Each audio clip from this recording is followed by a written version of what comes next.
পারিবারিক কলহের কারণে পুলিশ সদস্য ইমদাদুল হক দ্বিতীয় স্ত্রীকে তালাক দেন, কিন্তু তার সঙ্গেই আবার হোটেলে অন্তরঙ্গ মুহূর্ত কাটাতে যান তিনি। কিন্তু কৌশলে ওই নারী আগে থেকেই সঙ্গে থাকা ব্লেড দিয়ে ইমদাদুলের বিশেষ অঙ্গে আঘাত করে।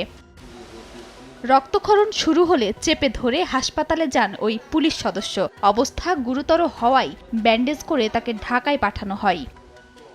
ইমদাদুল হকের স্ত্রী আফরিন সুলতানা মিম বিষয়টি নিশ্চিত করেছেন, তবে এ বিষয়ে তিনি কোনো কথা বলতে রাজি হননি। ঘটনাটি যশোরের জেলা সদর হাসপাতালের আরএমও ডাক্তার আব্দুস সামাদ জানান, ইমদাদুল হকের বিশেষাঙ্গের বেশিরভাগই কেটে গেছে, সেলাই করা হয়েছে, তবে অঙ্গটি ব্যাপকভাবে ক্ষতিগ্রস্ত হয়েছে।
ইমদাদুল হক নড়াইলের লোহাগাড়া উপজেলার আমদা গ্রামের বাসিন্দা। যশোর পুলিশ লাইনে নায়েক হিসেবে কর্মরত তিনি।